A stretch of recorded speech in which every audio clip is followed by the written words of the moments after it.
never let it drop. McCaffrey, touchdown. That's big time. Special K does it again. Kareem Hunt, hold on to your hats. He's done it again. Juju Smith-Schuster, 98 yards. Oh, Marvin, that is big-time stuff. Caught by Thielen, and it's loose. Touchdown! And those were some breakout candidates from last season. And time now for Fabs Fast 5 breakout candidates for 2018. At number 5, Marquise Goodwin. He was the most targeted wide receiver in San Francisco by Jimmy Garoppolo in the preseason. And last year in his games with Jimmy G, he averaged over 14 PPR points per game. Alex Collins comes in at number 4. He is a guy who I believe could end up being a top 10 fantasy running back this season. Look for him to lead the Ravens backfield in touches in 2018. At number 3, Stefon Diggs. Last year started off very well, averaging over 21 PPR points per game in his first 4 games. He's gotten paid, and now I think he's going to pay dividends for fantasy football owners. At number 2, Joe Mixon. I know he was a bit inconsistent last year, but from weeks 12 to 17, he averaged 5 yards per carry, and I see him as the featured back in Cincinnati. And at number 1, another Viking, Dalvin Cook. Before he went down last year with the knee injury, he was on pace for over 260 PPR points. And I've talked to Dalvin, and that knee is feeling good. Expect him to put up top 10 numbers this season. Money? All right, Fabs. How about this?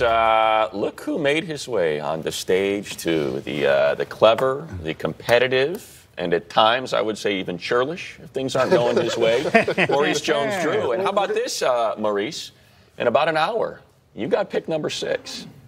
I got pick number 5. Let's talk. So let's talk, figure out who you want so I can take that player just to set the tone and get you upset for that next hour. It's all good. You know, last year, I was out here just, out here, notepad, things like that. I was setting my game up. I stole Fab's laptop. Making it happen. You don't want that one. Saboteur. Put that one away. Yeah, I'm just I just need something to look good. That brings us to stock up and stock down. Maurice, why don't you start us off with a player that's on the rise? Listen, Kenyon Drake is a guy that I like a lot. I think that when you talk to the Dolphins, you hear what they're talking about. They're trying to get this guy going. Frank Gore's there, yes, just to be a player coach. This guy is very explosive, got to stay healthy, but when he has the ball in his hands and he has opportunity, you get plays like this, running routes, very explosive. He's a guy that I try to get in the 3rd or 4th round.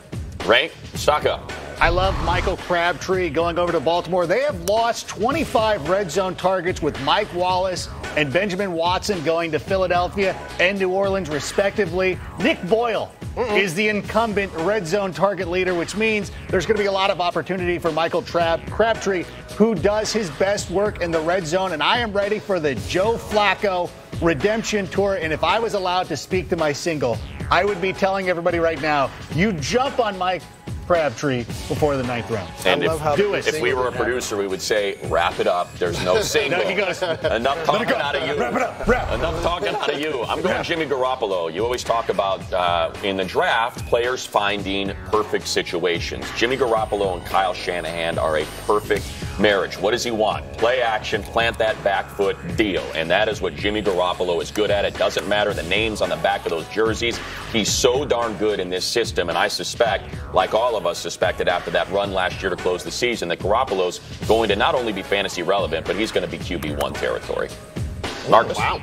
I'm going with Christian McCaffrey as a stock up. I mean, I heard all this talk about him getting 25 to 30 touches per game this season. I'm not totally buying that, but the way they used him in the preseason suggests he's going to get an expanded workload. He's going to get plenty of opportunity. So where I once thought maybe C.J. Anderson would cut into that and be the Jonathan Stewart type, I don't see that anymore. And I think Christian McCaffrey is a second-round guy that potentially has round 1 value. I agree. Quick analysis. When people go, it's when they disagree with you. But you've got to move on to the next video. I was totally agreeing. Let's go to stock down, Maurice.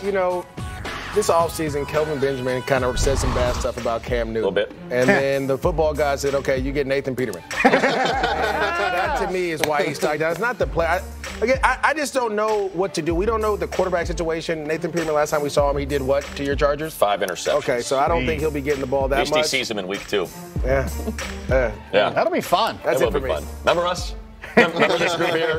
5 interceptions, ruined your debut. Hey, Josh, how's it going? Ranks.com. They're gonna be sending texts to Tyrod, being like, "Are you up?" But anyways, I'm gonna say Ezekiel Elliott is somebody I'm gonna stay away. You guys were talking about your draft position, where you're at right now. Listen, he's not gonna fall off the table. He's not gonna be a bad fantasy runner. But if you're in that top 4 area, I don't want anything to do with him. I would rather go with a guy like Alvin Kamara. I would rather go with David Johnson, guys that we've mentioned before. Now, I don't know if he's going to fall to me all the way down at 8, because we're the champions pick. I don't know if he's going to fall to me, but if I'm sitting at the top of the draft board, I want somebody a little bit more solid, especially with all the injuries to that offensive line. I'm staying away.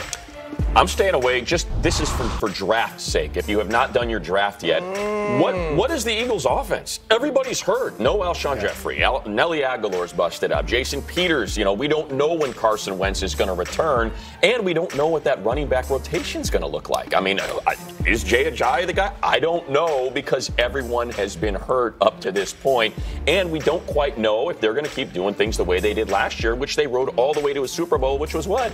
A ton of work for a ton of backs and no true workhorse. So unless there's ridiculous value, staying away from Eagles in my draft. Well, I'm concerned about Doug Baldwin right now. I mean, this is a guy who we haven't seen all throughout the preseason, and then last week he comes out and says he's about 80 to 85% because of a knee injury, saying he's not expecting that knee to get back to 100% all year long. It's a Seahawks offense that has so many question marks in it. And so Doug Baldwin was a guy that I kind of thought would maybe be a steal in the second or third round. Now at this point, I'm downgrading him and maybe staying away from him altogether, depending on where people are interested. Even if he's there, it's so tempting in the 4th tempting. round. It is.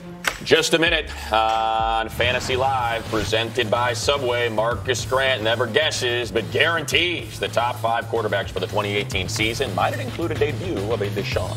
Plus, Fabs shares his top 5 sleepers ready to wake up. Next.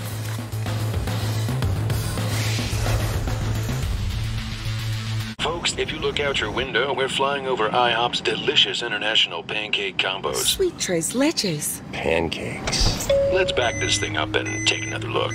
Go on a pancation with international pancakes at IHOP.